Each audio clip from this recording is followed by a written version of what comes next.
what is blogging? We're going to just kind of go through the definition, the origins of blogging, and then like we're going to talk about my blog a little bit, and then how to blog. So blogging, I just thought the title would be appropriate. They go together with voiceovers like peanut butter and jelly. If you want your site to prosper, if you want it to climb in the search engines, if you want people to find it, develop traction, have people interact with you, then your site can live and die by itself online, your voiceover site. But once you start incorporating blogging, you're driving traffic to your site, both for colleagues and for clients. And there's metrics that actually show, I'm not a big metrics guy. I'll probably say that disclaimer here and there. There's metrics that show, and I'm about to reveal one to you, that it's a drastic improvement over just having a website. Is actively blogging will help you have a better website, a presence online. So blogging gained prominence in 1997. John Barger, founder of Robot Wisdom, coined weblog, shortened to blog in 1999. So we call them bloggers, not webloggers. Google likes sites that are authorities on subjects. Google likes to have sites that, it's the World Wide Web, right? They call it a web for it's not a coincidence, it's a web. And so this site linking to that site, and that site linking to this site, and this site linking to that site, it's all in an organic based web design so that all of these things can link to each other. Quality outbound links from your site that go to another site, preferably with a reciprocal link that point back to you, form the World Wide Web. That's how the whole web is actually formed, is with reciprocal links. There's roughly 32 million bloggers in the US today. And I read somewhere else that there are more bloggers in California, just the state of California, than there are in all of Canada. It's pretty amazing. So, I mean, no, it's pretty amazing, eh?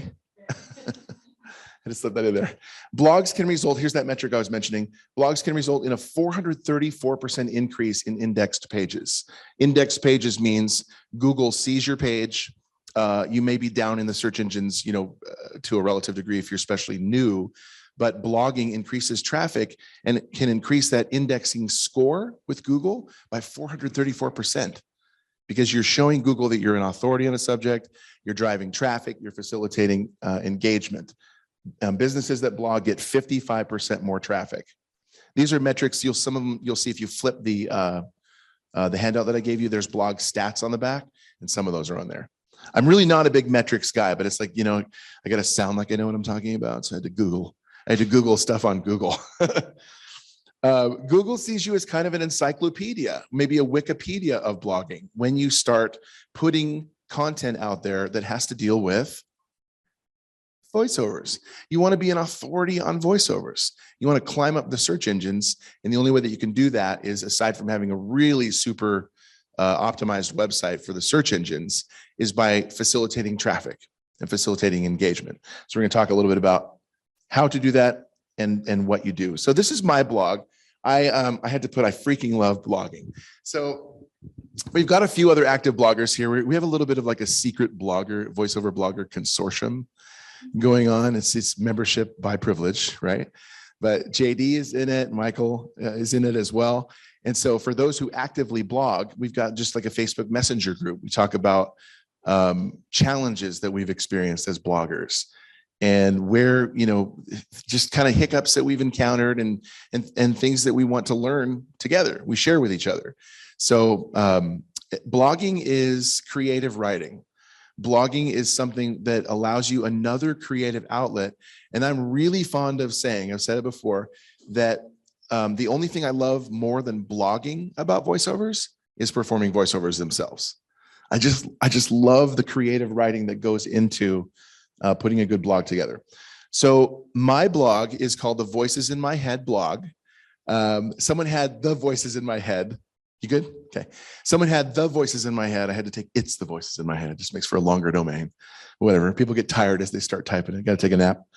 But I have It's the Voices in My Head.com with weekly posts, new content every time, except for, and I'll mention this later, it's okay every once in a while to go back and like rehash a previous blog that you did, revisit it, and kind of share a little bit more.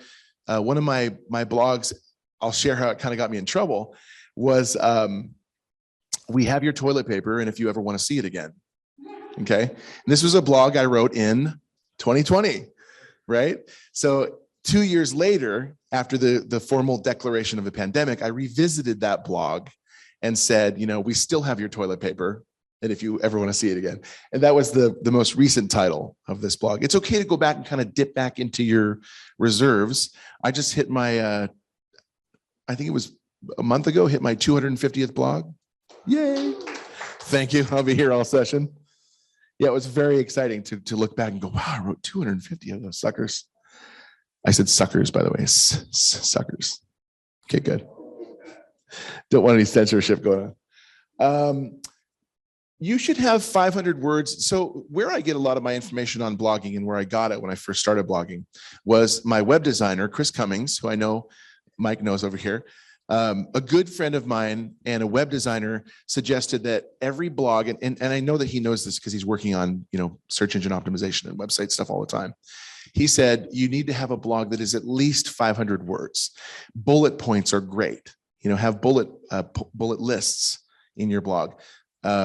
Have H1 and H2 tags. We'll talk about, stuff like that. Inbound and outbound links, to other sites and your own. But at the very minimum, make sure that it's 500 words at least. Otherwise, it's just not enough content for Google to really crawl or care about. So I write 500 words, and I'm not known for brevity. So they're actually closer to like 1,500 words. So just call me an overachiever, right? So, but 500 words at minimum is good. Quality outbound links is something like I reference Wikipedia. I reference a YouTube link. I reference something like current events. And you grab that link and you put it in the text of what you're linking to on your site so that people have more information. So it's not just you talking, you're an authority on the subject of voiceovers, but you're drawing reference and knowledge from other links that are established out there as well. That's what outbound links are, is you're saying, I know this because of this. Okay, so your site says, for example, I love eating hamburgers. Eating hamburgers are healthy, which we all know isn't true. But anyway, you could click on eating hamburgers is healthy, find a link that supports that out there, which there probably isn't one. Grab that link and you put that hyperlink behind the text, eating hamburgers is healthy. You've just created a quality outbound link. Now, quality is defined by the site that it comes from. So, if you're talking about Chang's Chinese takeout menu, no one knows what that is. If you're talking about MSN.com, if you're talking about Huffington Post, if you're talking about, whatever news site or Wikipedia or whatever, those are established pages out there that Google already knows about. And so they're reputable to a certain degree. That's what makes it a quality outbound link. Does that make sense? Going too fast? Should I slow down? Quality inbound links, pointing back to your own blog. So you can do inbound is two different definitions. Inbound is someone else links to you. My good friend Sumara Mears. Anybody know Sumara? Blogger? Okay. She's an Aussie. She's fabulous. Her whole site is like fabulous, pink, everything. It's just, it's not really my branding, but works for her. She's just linked to me in her blog because she's talking about how there's all of us who are not at VO Atlanta. And so she said something to the effect of, make sure you have fun and somebody stop Joshua Alexander before he dons his super suit. My branding is my, Superman branding. And so that's a link from her site, which gets lots of traffic, pointing to my site because she linked to me. And that's a really nice thing to do because her site gets traffic, my site gets traffic. It helps our SEO score that way. That's an inbound link. You can also link to yourself in your site. Google likes those internal links, really likes sites with internal links because it helps with navigation. Yeah, you need some more? Yeah. Yeah, you're linking from your website to your website. You can tab all of them back there. I think everybody's got them up here. So a really good example is click here to listen to my demos. If you've got a demos page in your site, then you say, click here to link, click here to listen to my demos. That goes to your demos page. And that helps with navigation because sometimes people, they may not see the menu bar that clearly says demos up there. It's like, if you just look for it, it's really right there, but they may not see it. So you help with that navigational structure by saying, click here and then go to your demos. You said you have a domain name for your blog. Why do you have a separate domain for your blog? Yeah, it's a great question. So I used to have seattlevoiceactor.com, right? Very URL optimized website. I don't really need that anymore because I get traction and traffic different ways. I had the voice actor blog was originally what I had. And I thought that was just a little lame, just a little too generic because we're all voice actors. And if we all have blogs, then it's all the voice actor blog. So I thought, what's a fun, memorable name? For me, it's a vanity URL that helps people remember. So it's thevoicesinmyhead.com points to supervoiceover.com/blog, right? It's just something that's more memorable. So my website is, it used to be like seattlevoiceactor.com, but I would have saysomethingjosh.com as a previous vanity URL that's more memorable that points to that blog or points to my website. Does that make sense? Yeah. Okay. You had a question? You in the back with the hair. Oh, sorry. Oops. No slapping. No slapping. No slapping. It's not that kind of presentation. Oh my.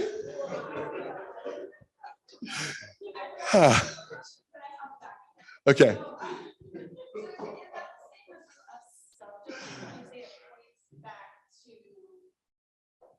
Yeah, it's not a subdomain. Blog is a page on my site. So, and actually it is a form of a subdomain because it's not blog.html or blog.aspx or something like that. It's actually a subdomain on my site, but it's not a like supervoiceover.com/blog/index.html, right?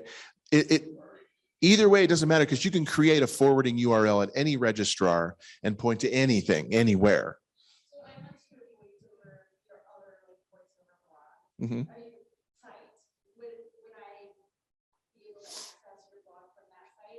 Please do. No. Yeah, it's well, basically, so you're going to see my site, and let's try as much as you can hold the questions till the end because we are going to have a Q&A. No, you're fine. You're fine. So supervoiceover.com has a menu bar like we all do.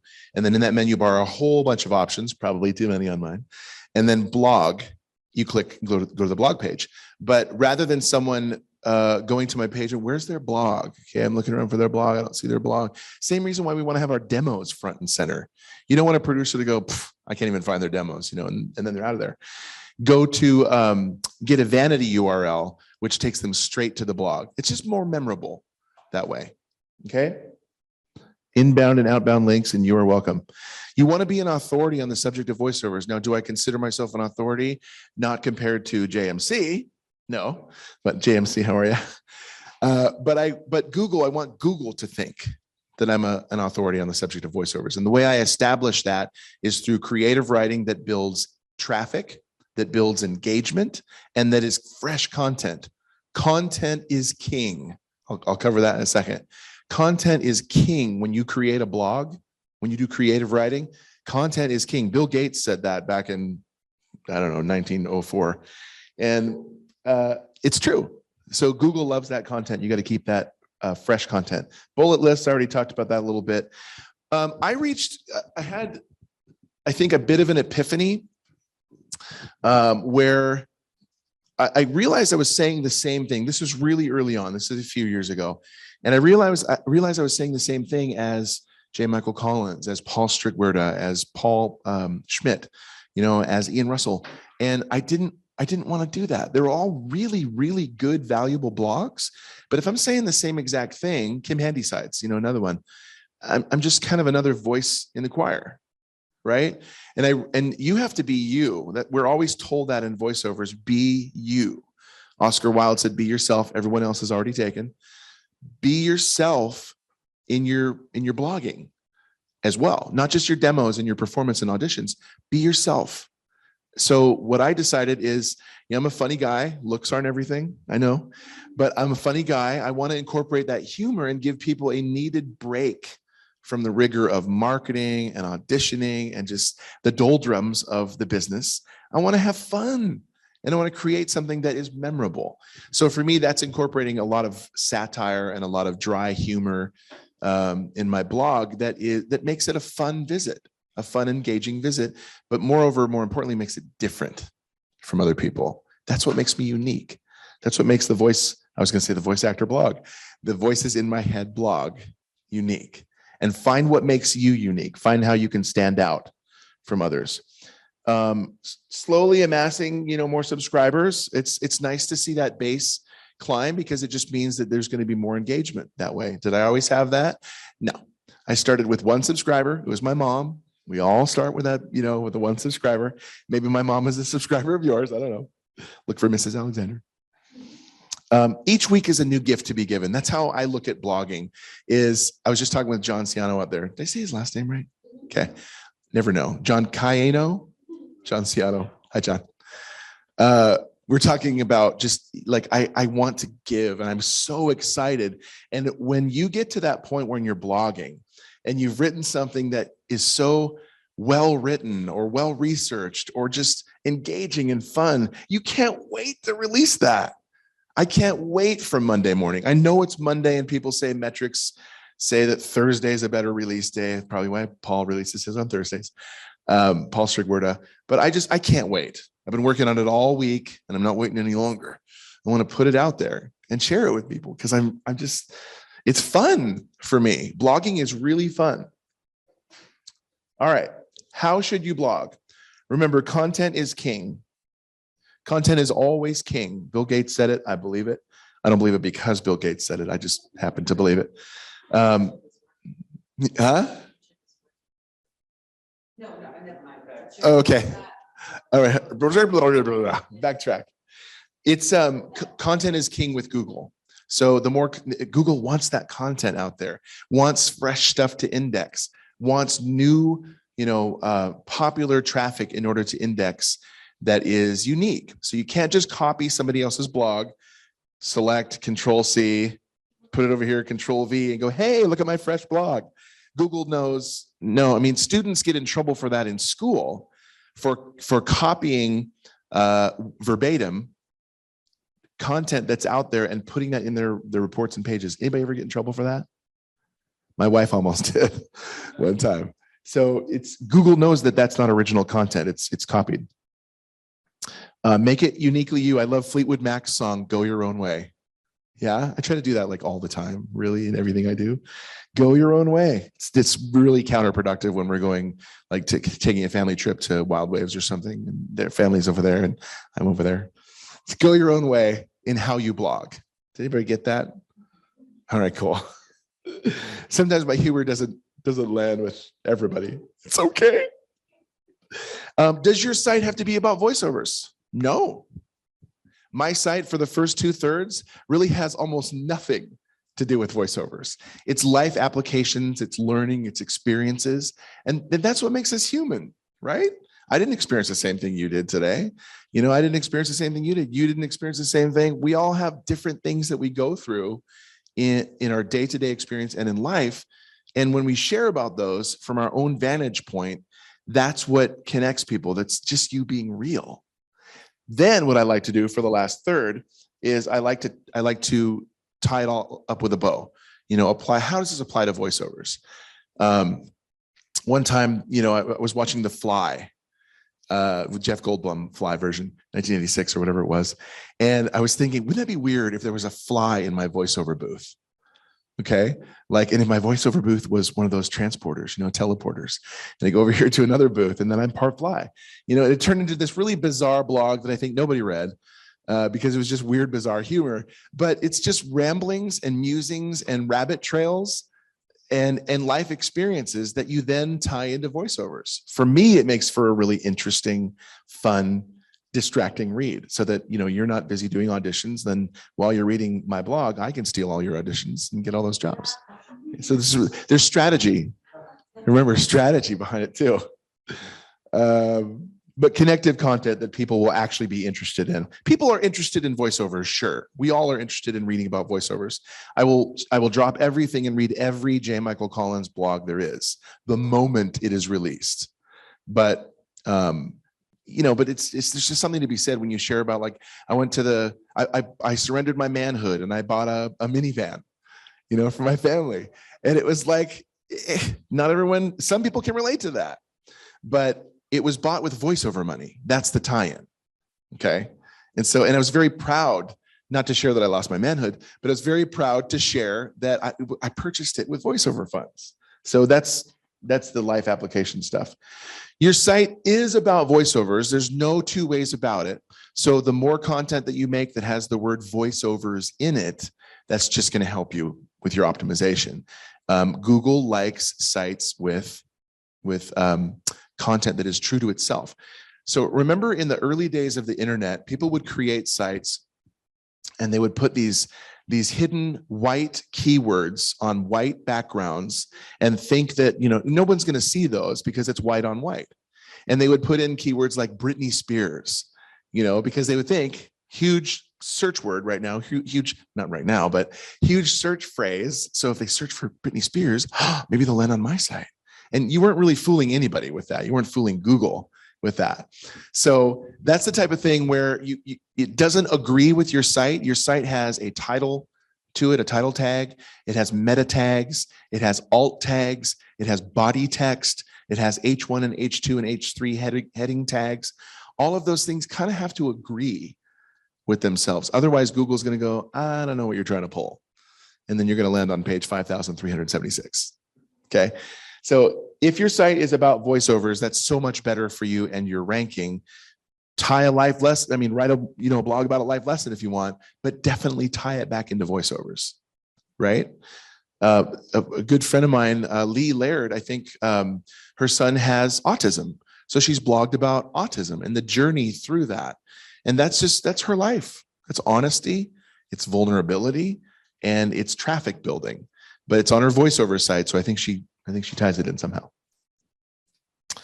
One of my favorite blogs that I ever wrote was When My Voice Meant Nothing. As a voiceover artist, we are, this is what we do. This is our voice, we share. But when the birth of my second son was so traumatic, my wife was induced, okay?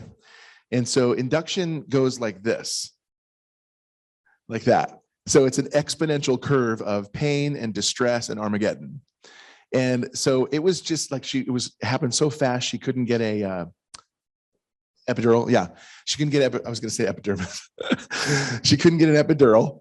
And I'm sitting there, can she just get the epidural? They're like, she's going to have a baby in 5 minutes. You don't seem to understand what's going on here. And she was in so much pain and she was screaming noises that I never want to hear again.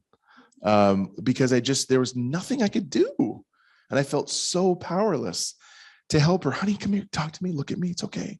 Breathe. And I love I can't remember which comedian it is, but anyway, that's a side tangent, but like, I am breathing. But she just couldn't hear me was the point of this blog. And I try as I may to encourage her, to keep her here. I thought I was going to leave the hospital with 2 children and no wife. It was really, really traumatic. And that blog came from that, and it made its way into my book as well. But that was honesty. It was an honest blog of an honest experience that was super emotional and traumatic. And it's when my voice, which I use for a career to motivate, to encourage, to inspire, it just meant nothing. And that was one of my favorite blogs. So the more vulnerable you can be, the more honest you can be, the more real and authentic you can be, the more you're going to connect with people. Okay. And those blogs, that's how you develop traffic. Strategic titling. Another way that you can really get your blog out there and noticed is using titles that are common search phrases. Now, this is maybe perceived as a little bit of clickbait, so you have to be careful. I wrote a blog one time called Goonies Never Say Die. And that's straight out of Goonies. Okay. But that phrase, I was really surprised just Googling Goonies Never Say Die. That's the sequel. Googies Never Say Die. Goonies Never Say Die. I would show up on page 1 of Google just by searching that phrase. You know, it was like, wow, that was pretty cool. So if you can incorporate a phrase as a title of your blog, it's the first thing that Google will look at anyway, and incorporate something that is a common search phrase or a popular search phrase, it's a good bet that's actually going to be indexed a little higher. Now, you need to have that phrase repeated throughout your blog. You can't just have the title, why is it so hard to say? Goonies Never Say Die. You can't just have that in the title and then have it nowhere else in the body text. It needs to all echo itself. Remember, one mention of Britney Spears isn't going to get it indexed. You want to have it Goonies Never Say Die, Goonies Never Say Die, Goonies Never Say Die, right? And it was really cool to see that. So you can use strategic titling to get it up there. I don't know why this is. Maybe we all need to email Chris, my web designer, but he said in terms of blogging, Google likes bullet lists. So I try to incorporate a bullet list in every blog, a list of why this is this and this and this and this and this, or why that is that and that and that and that and that. Because it's more descriptive, it's more text, it's more reasoning behind your thought, perhaps is the reasoning behind that thought. But bullet lists. Now, we talked earlier about these tags. You can't have more than one H1 tag. It's your heading 1 tag in your blog. It's your primary tag. So Goonies Never Say Die is my primary tag, title tag in my blog. You don't want to have competing H1 tags. The way you do that is, like in WordPress, if you're formatting your blog, you can format something as pre-formatted, as paragraph, as H1, H2, H3. H1 is big, H2 is less big, H3 is like section headers, right? So, and I usually will have 3 different sections in my blog. So here's this, which is comedic and satirical. Here's this, which is comedic and satirical. And 3 is bring it home, right? And that's the serious, how does this apply to voiceovers blog? But don't have too many competing tags, no more than one H1 and one H2 and then several H3 tags. So do people understand that when you're sculpting your blog? Okay. You type out all the text. Okay, I explained to you. You have all your text, right? But you're going to have section headers. So like this section deals with this section deals with that. Put a section header in between them, like Goonies Never Say Die, is the subject of your next section. That can't be an H1 because your title of your blog is your H1. So it's like a title, a subtitle. Correct. Exactly. Title is H1. I should have said it like that. Title is H1. Subtitle of your blog is H2. And then multiple H3 sections, heading 3. And then the rest of your stuff is just paragraph. Okay. All the rest of your content is just paragraph text. Okay. Good blog post should have 500 to 1,000 words on it. Blogging really only works if you can do it at least once a month. I do it every week. I don't know where I heard this, but I was doing it twice a week at one point. And that's just like way too much content to put on there. Google's like, hey, Josh, back off a little bit. Slow down there, Turbo. So I do once a month or once a week, but it's good if you can at least do once a month with really, here's the thing.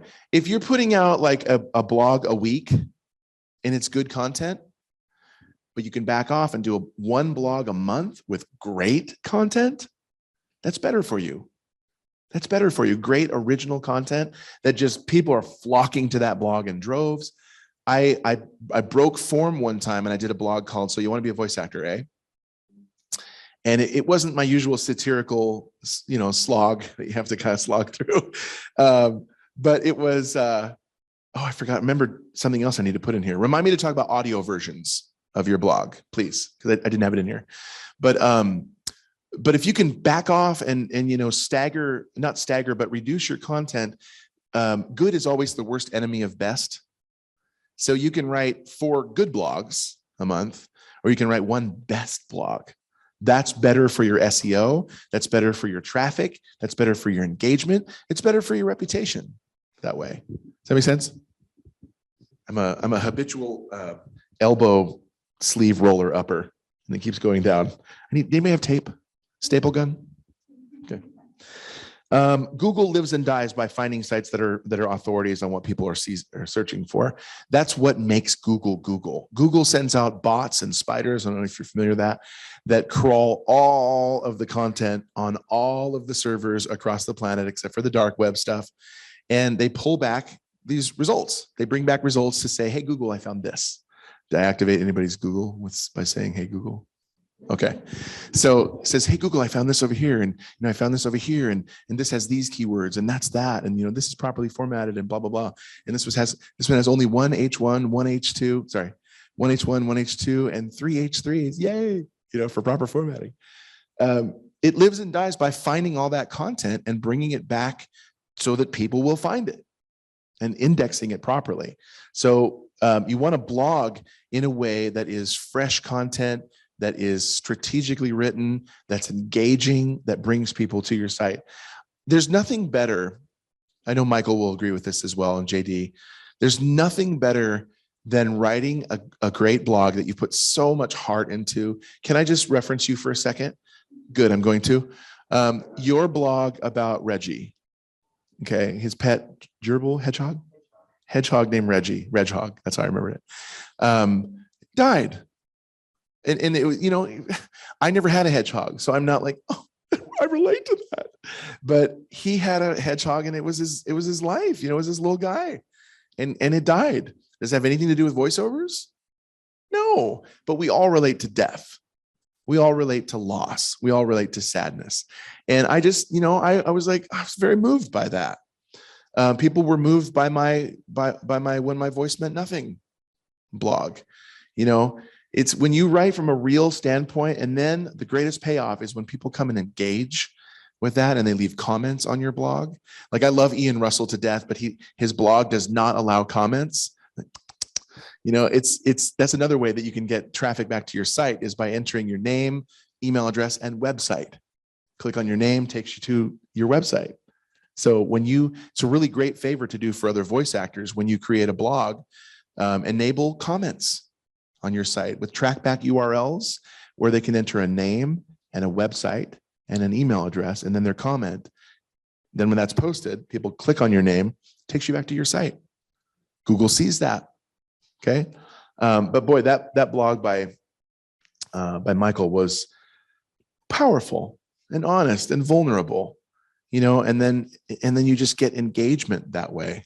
I love the engagement. I love, new comment posted on your blog when you get that email. It's a huge payoff.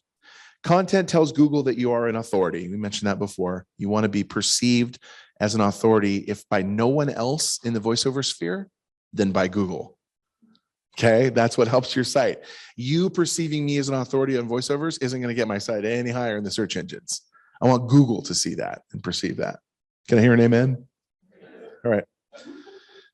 Must be original, well written. We talked about no copying, pasting, even if no human ever reads it, Google will. There's a great plugin. If you want your site to be searchable, if you want it to be indexed, if you want it to be properly formatted and search engine optimized, I think this might only be a WordPress plugin, but it's called Yoast. It's toast with a y. So it's a plugin that is WordPress based, and you get that plugin and it'll tell you how optimized your page is, each particular post, right? It'll give you a red light, yellow light, green light, and it will tell you, is this site, is this SEO friendly? Is basically the ultimate intent. So that's a great plugin if you have a WordPress based site. There are similar plugins out there, and you can search for, SEO analyzer, something to that effect. I'm with SiteGround. Anybody else host with SiteGround? Okay. I don't want to do GoDaddy. The loading times are slow and all that. But SiteGround has a great SiteGround tools built in.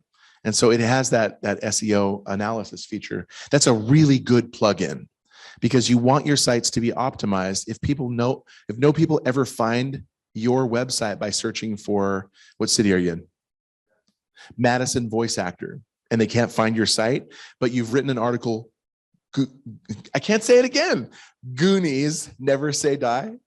They're going to see that and they go, oh, this is by a voice actor. Takes them to your voiceover website. Yoast is a great plugin. I may have mentioned this, I can't remember, but we have a Facebook Messenger group between bloggers. And I just really, I think I did mention this. I really love that we can all kind of share what we're all going through. And, blogging is just, it's a creative gift that we love to give. So read our blogs, get people to read your blogs. And then if you can't, if people don't, you can always come to the group and cry. Okay. All right. Where's my mousey? Use imagery, GIFs, embed videos. Pictures speak 1,000 words, right? So the more imagery that you can incorporate, and I'm going to talk about a warning in regards to that in a little bit. Take breaks and revisit it. I hammer away at my blog all week long. So I start usually on Tuesday, so not all week long. I start on Tuesday and I will write a section here. Sometimes there's writer's block and I have no idea what I'm writing about.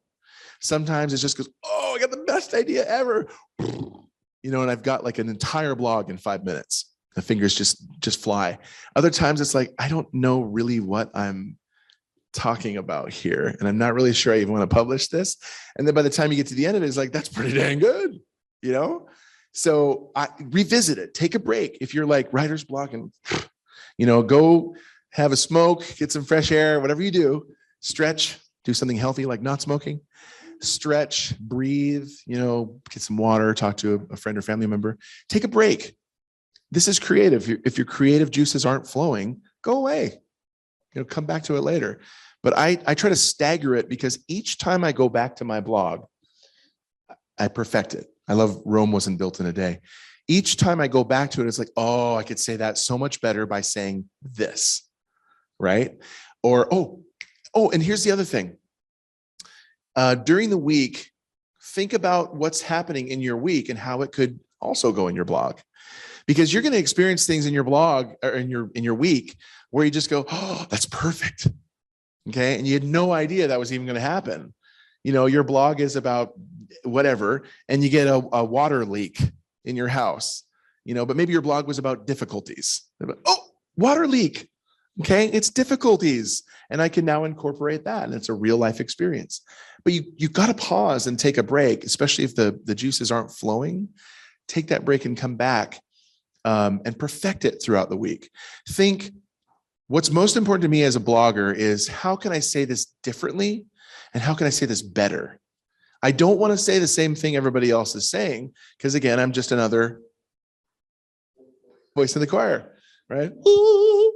I don't want to do it like everybody else does it. I want to say it differently, but I want to say it better than how I would have said it before. So it's constantly just reshaping, and it's kind of like Patrick Swayze and Demi Moore in Ghost, shaping that Unchained Melody statue thing, whatever it was, pottery. Yeah. Anyway, weird comparison. We'll just move on. But come back to it. Take a break. Here's 9 great reasons to blog. I love this. This is from bloggingwizard.com. 1, and this should be on your sheet so you don't have to type all this stuff or write it out. To inspire your audience. Inspiration. To improve your writing ability. My writing ability has improved. I look back on earlier blogs and go, what was I even saying? I have no idea what that's even about. And I come back and read these ones and go, dang, that was good. Whether it's satirical or comedic in nature, whether it's satirical or vulnerable in nature, whatever I've written, it's better in March of 2022 than it was in March of 2017. Okay. Just grown as a writer. To learn new skills. You can learn things as you're blogging. You can learn what else is out there in the World Wide Web that's not voiceover related, So there's lots of stuff out there that you can link to and learn as you write. To build your online brand. To confront your fears. Who would have thought blogging is about confronting your fears? I know that none of us fear anything at all, right? No fears? Raise your hand if you have no fears. Cool, awesome. Liar. To generate an income. Eventually you can monetize your blog. I'm not there yet. I haven't done any of that. It's like just a little bit too for me. And I'm not the kind of guy that wants to profit off of my blogs, really. I just want to write and share. Again, blogging is a gift for me. So, but you can generate an income through monetizing your blog. To meet new people.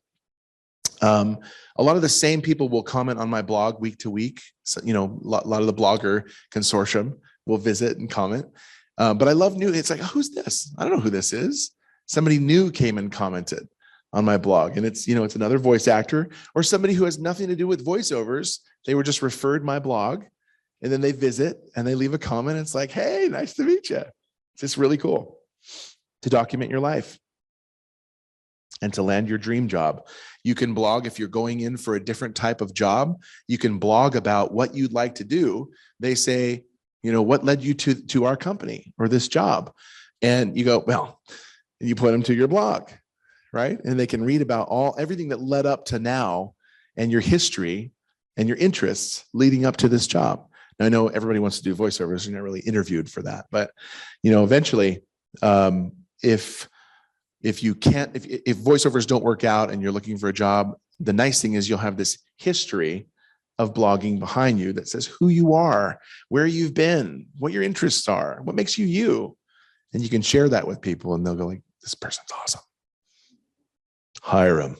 I'm adding some of my own here. To engage and facilitate your own SEO links pointing back to you.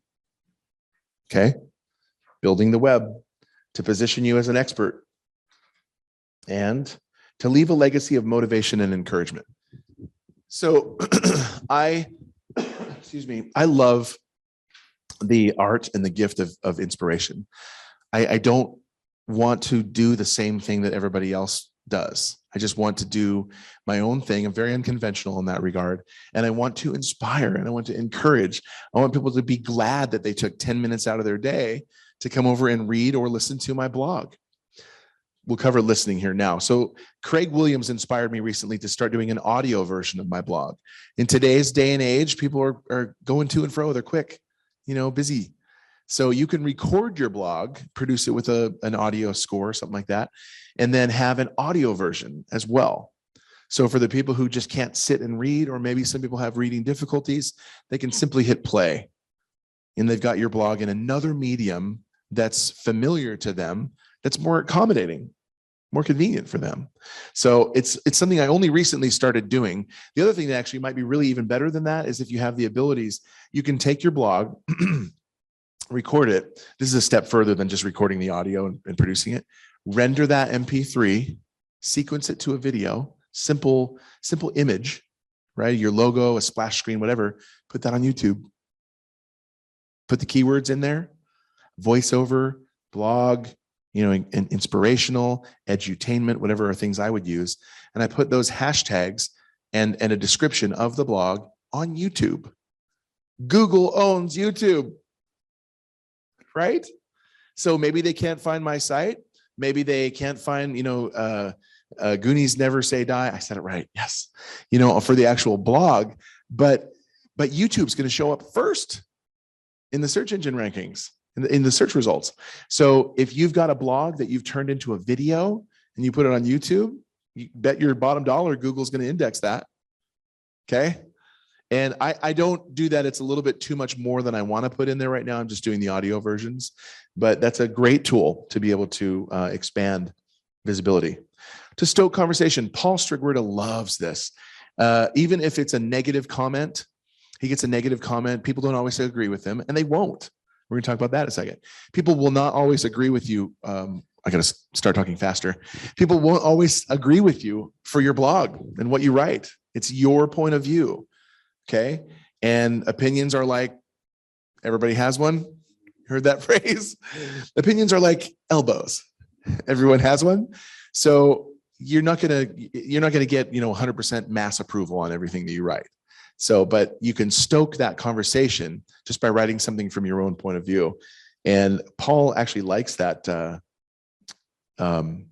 controversy that comes from blogging.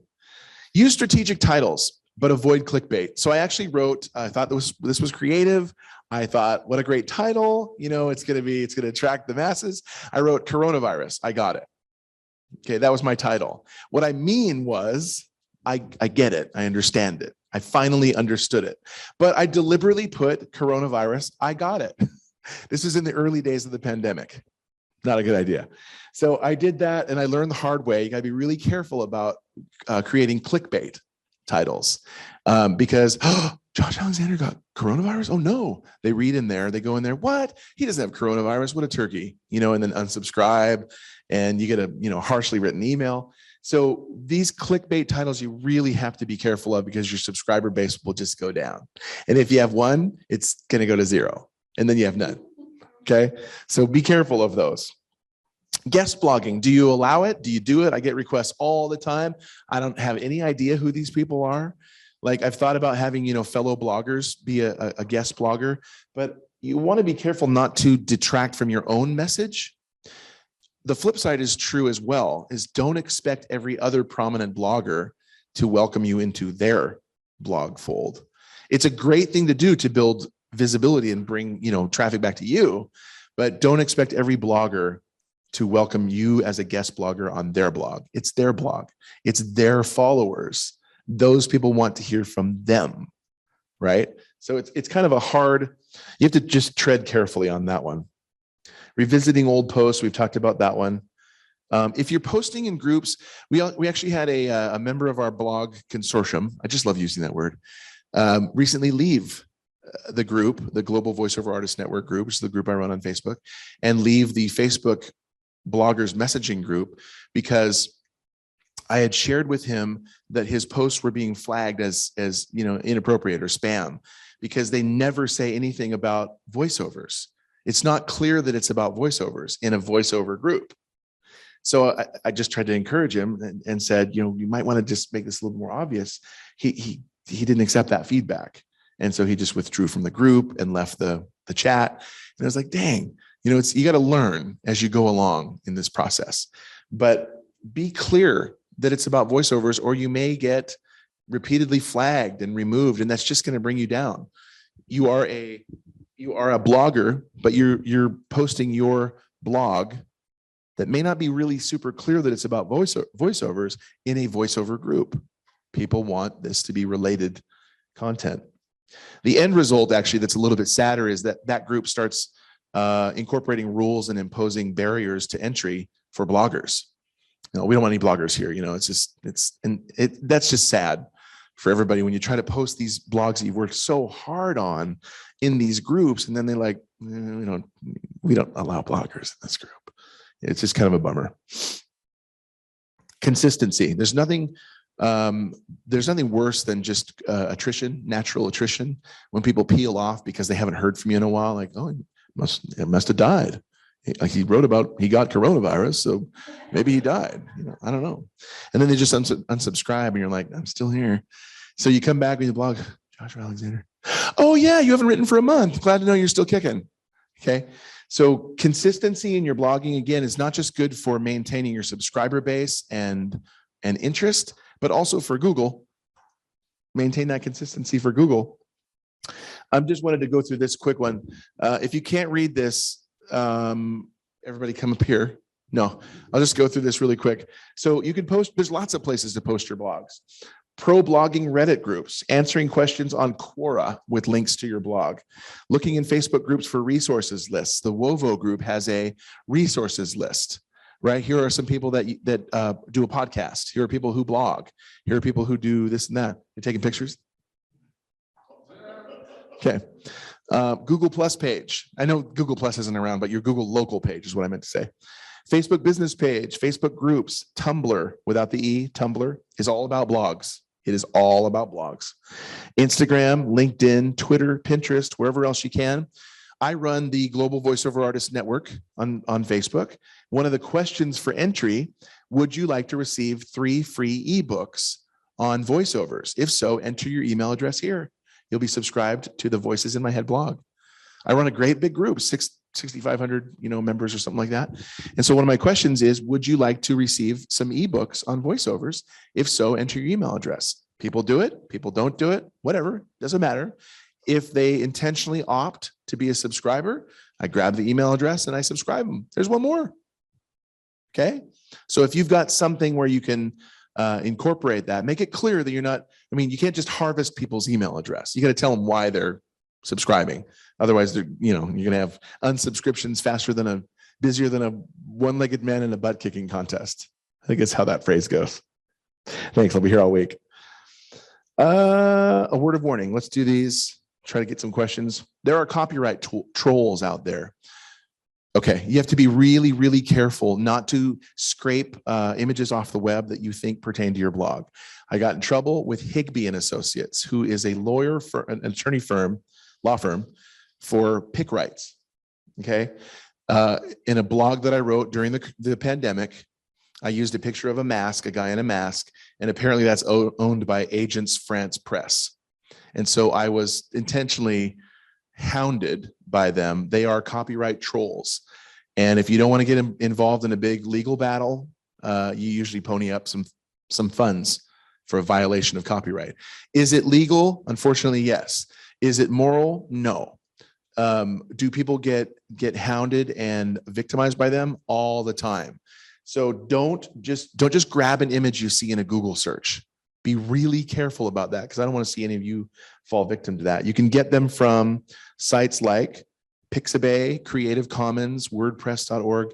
Look for royalty-free images, okay? Copyright-free images.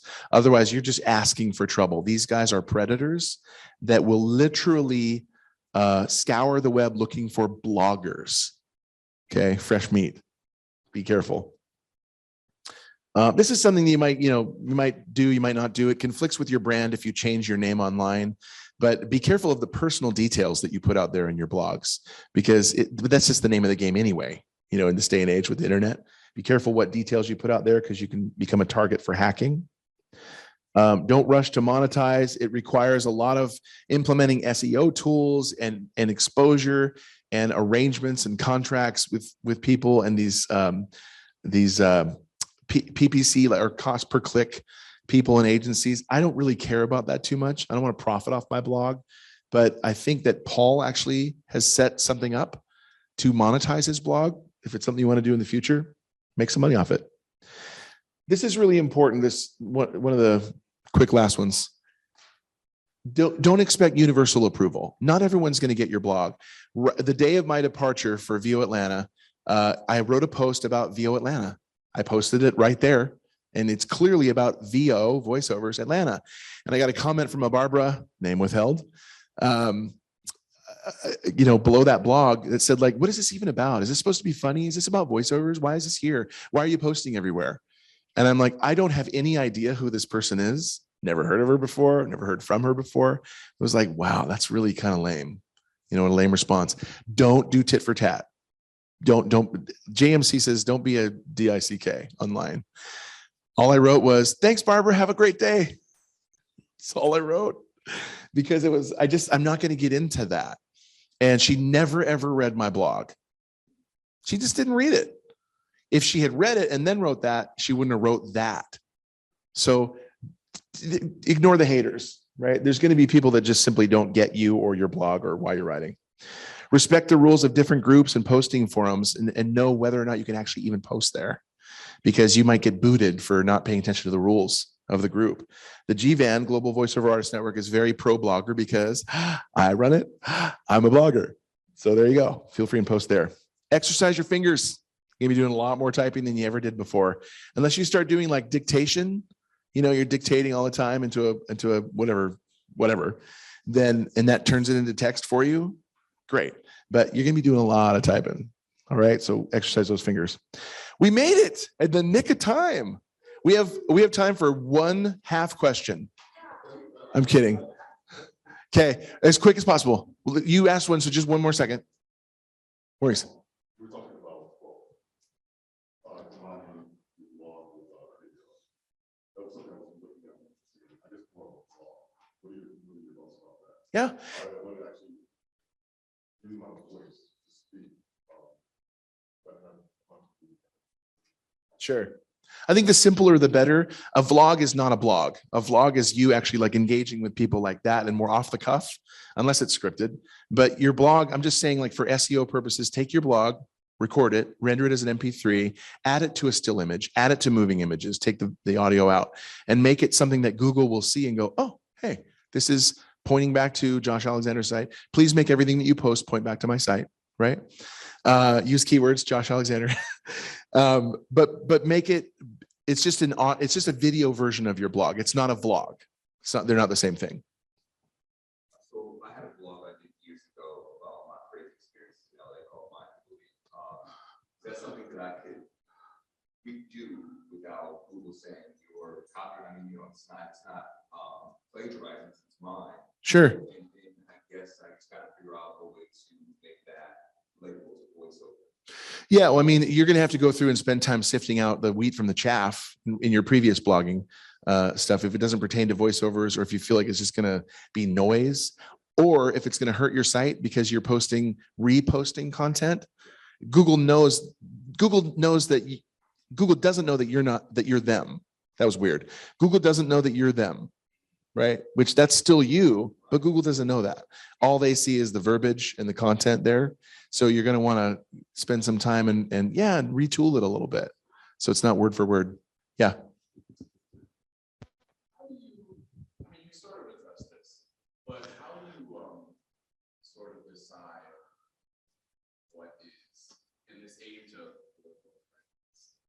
How do you decide the pool of things that you talk about? Sure. I've come close to the line. My wife is really good barometer for saying like, I wouldn't go there. Okay. And so, I mean, I don't always run things past her. But yeah, you have to be careful because comedy.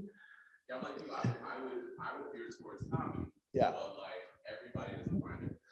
Well, see, I mean, I made a, you with the hair and almost this guy charged the stage, right? I mean, you gotta be careful, right? It's the second slap heard around the world. So you got to be careful. I would just be really careful and run your stuff past someone who's objective. You're not objective to your stuff. Find someone who is objective, who's unbiased, run it past them before you hit that publish button. Yeah.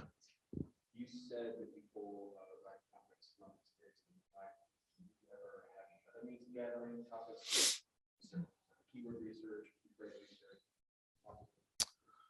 Yeah. Well, I wrote a really big expose called it was about the pay to plays. And I can't remember what I called it actually. It was really long. It was like ungodly long. I mean, you needed to just make a fire and grab a sleeping bag. But it was about the pay to play. So it was not satirical, it was not comedic in any form. It was basically just trying to grab everything that I understood about the pay to plays, throw it in for an insider view for newbies and spring chicken who are coming in going like, what's a pay to play? Okay. And that has nothing to do with life experience. So occasionally I'll deviate, but I've found my groove. My groove is writing from life experiences in a satirical way with an application to voiceovers. That's who I am. So, all right. Okay, so let's do, we gotta wrap it up. Oh, Colleen. Yeah. So let's go ahead and wrap up. Anybody else has questions, then I can field them as we're kind of milling about or going to lunch. All right.